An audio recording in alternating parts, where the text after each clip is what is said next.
What's up, Tecumseh, you excellent excuse for leaving any city that isn't you? Welcome to the Tecumseh Bicentennial Podcast. I'm your host, Benjamin J Nichols, but you can call me the Space Cowboy. Today we're diving face first into a topic that is precious to my heart. Ice cream! Ice cream! Ice cream! Yummo! Picture it with me. You're going for a long walk in the brutal, punishing heat of southern Michigan in July. The humidity trying its best to suffocate you where you stand, and you find yourself using the shade of conveniently placed trees along Tecumseh sidewalks to play hide and seek with heat stroke. And you wonder, why have you elected to go on this excursion? Then you see it. There's a sign not far off with an ice cream cone on it. It's probably wishing someone a happy birthday or anniversary or some other lovely greeting, and your heart begins to beat harder as you approach your goal. The window at G&J's Frosty Boy, and Gina, or one of her hardworking employees, greets you, and you can feel a cool breeze float out at you from the window along with their words, their beautiful words. What can I get for you? And you place your order, and then you ease on down to the next window to receive your well-deserved dessert. And in a manner that is best described as moseying, you make your way to the well-shaded tables on the gravel nearby and relax while you enjoy one of life's little treasures that makes everything better, even when the thermometer has placed a hit out on you. Anyway, we're also going to hear a T-Town tale from Amy Slupe and play Two Truths and a Lie with Gina Nowak. Let's go!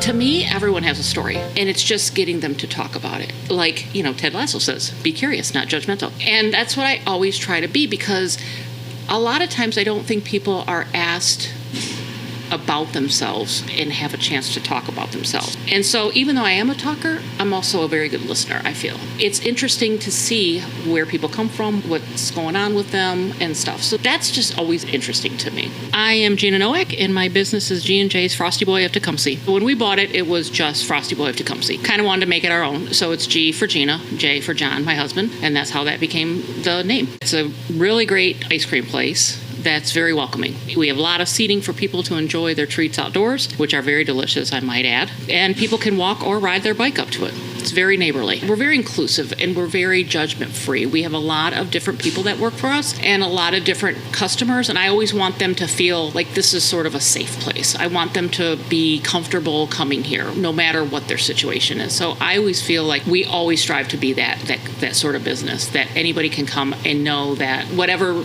walk of life they're coming from, they're going to feel comfortable here.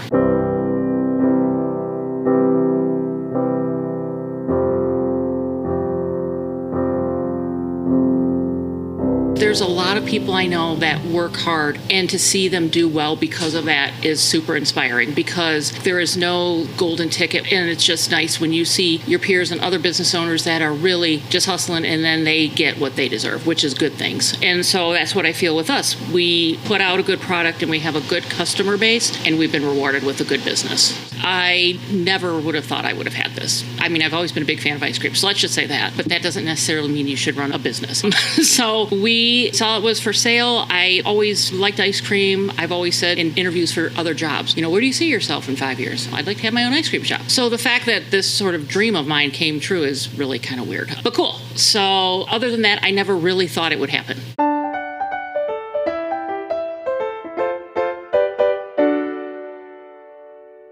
You're a liar.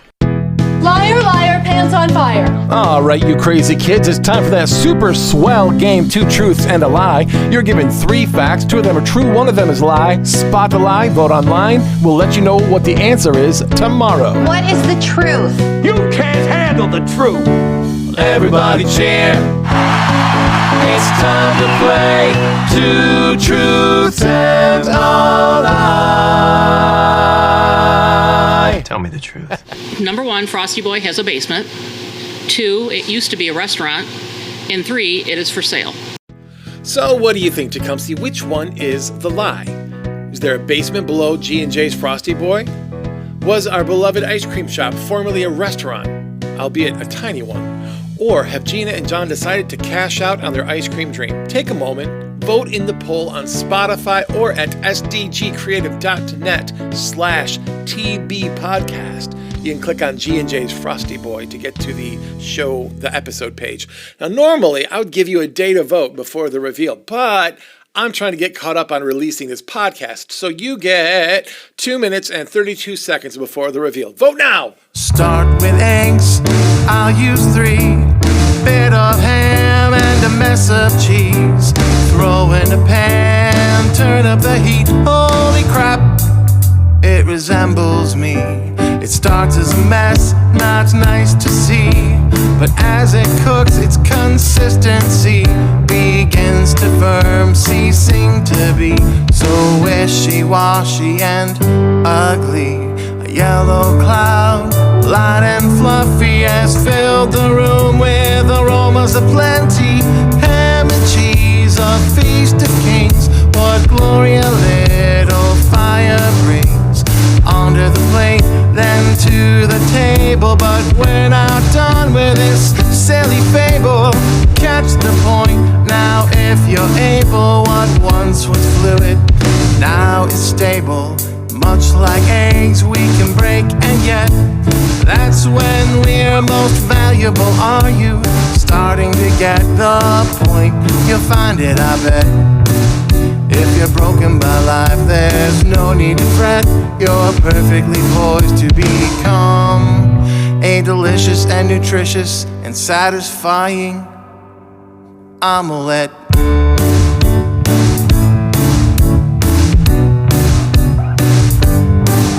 Tie your shoes.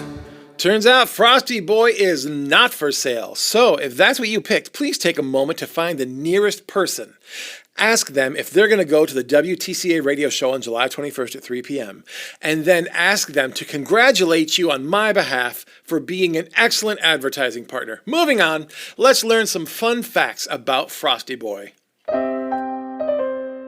You would think that making an ice cream cone is pretty easy, but it's really not. It's just good hand-eye coordination, because you're holding the cone, you're holding the draw handle, and you got to be careful with the pressure and how much you're putting on.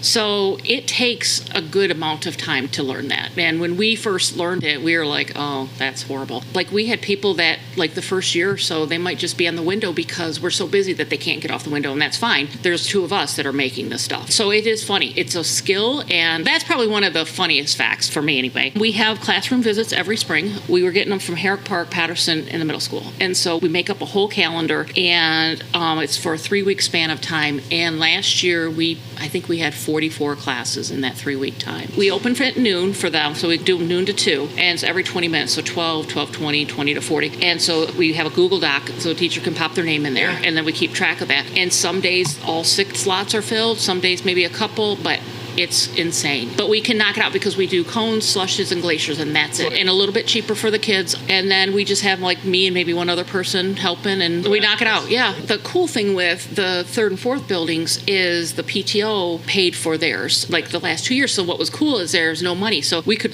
boom, boom. I mean, we got them done in literally probably 10 minutes just because there wasn't any money. They just ordered, get down to the next window, down to the next window, and that was awesome. In today's T-Town Tale, we are going to dip into the metaphysical as Amy Slupe shares a story titled Gift.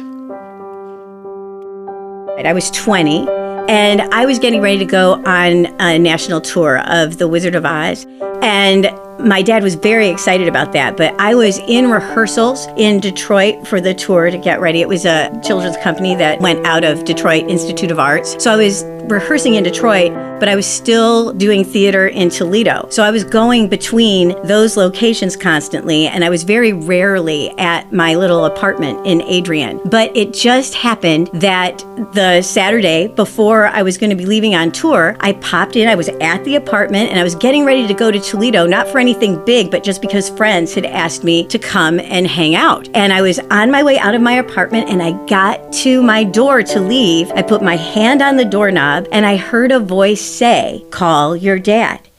And I was like, what?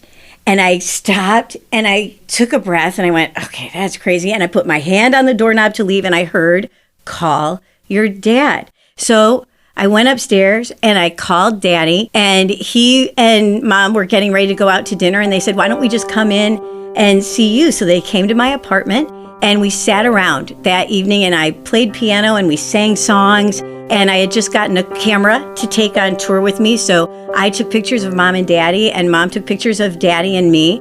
And at the end of the night, my dad looked at me and he said, Peanut, I'm so proud of you. This tour is everything. He said, I'm going to miss you, but you'll always be my girl. And the next day he died. But I got to have that. And at the time, I wasn't walking with God. I had left Jesus a long time earlier. But in retrospect, I can look at that and say that was a beautiful gift from God that I was given, and it's the thing that I cherish most in the world. So that will be my story.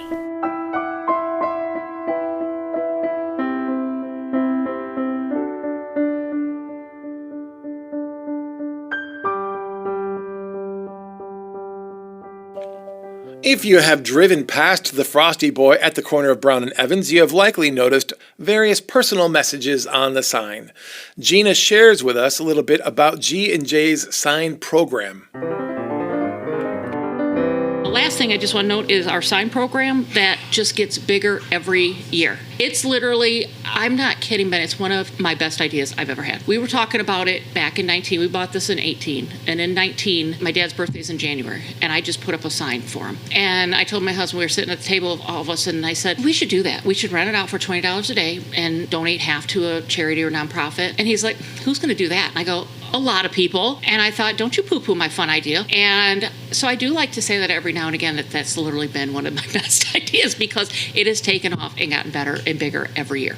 I love giving the money away. I love it. And those posts literally garner the most response. And I don't put a post out just to see what it's going to do. But those are, people love them. Like you said, they love them. And they just, I think, wait to see every month who we're doing it. We try to bring new people in, but we try to keep it local. We want to keep it in Tecumseh. We did do House of Hounds that's out of Clinton last year, because we get a lot of business from Clinton. We get a lot of people from there. And we're big fans of animals, too. We donate to the Humane Society, but it's more, we did like a big one at the beginning of the year. And so I thought, well, let's just spread the love. So that is one of my favorite things, is giving that money out to somebody.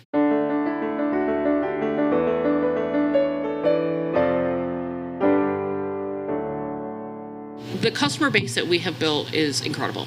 People that had no idea who they were, that keep coming back year after year, and month after month or week after week, and it's just amazing to have those people still support us. Is it because of the ice cream? Is it because of the service? I don't know. I like to think it's both, and because you can get ice cream really anywhere. I have a fellow who comes from Jackson, and I said, "There's no other ice cream place closer." Nope. I'm like, really?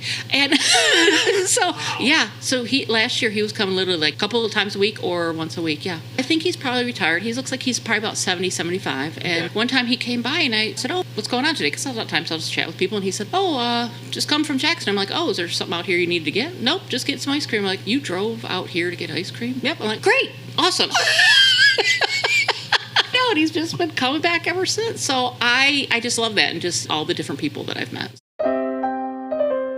I asked Gina if she knew of any fun facts about the city of Tecumseh, specifically that might be unique to Tecumseh, and she did not disappoint.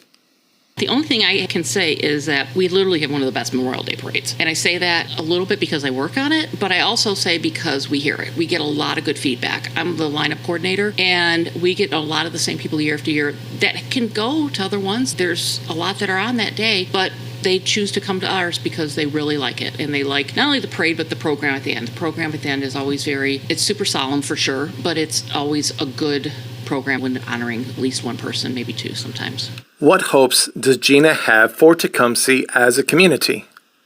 I just hope they can continue to grow small businesses, because that's really the backbone of the city. Obviously you have CVS, you have Walgreens, you do have some, bigger entities, but as far as the small things like us and all those along the boulevard, Sal's, all those places, and honestly, I think we could do with some more eating establishments. I feel like we have a decent amount of restaurants, but it'd be nice if we had some more. Because there's so many times that people go to Adrian or go to Ann Arbor or whatever, and it's just like, it'd be nice to not always keep the money here, but just to always have another option. Like I said, I think we have a good amount of them, but it's always good to have new things too. What about Tecumseh 100 years from now? What advice or message does Gina have for the people of Tecumseh while they're celebrating their tricentennial? Always be kind and support local businesses. I mean, that's it. It doesn't cost anything to be kind, and you can just always support your local people. And that is going to do it for today, Tecumseh. I hope you're staying cool, and I look forward to seeing your smiling faces at the WTCA radio show on Sunday, July 21st at 3 p.m. Just think, you can come to this show, and then you can go to Frosty Boy and have yourself some ice cream. Okay.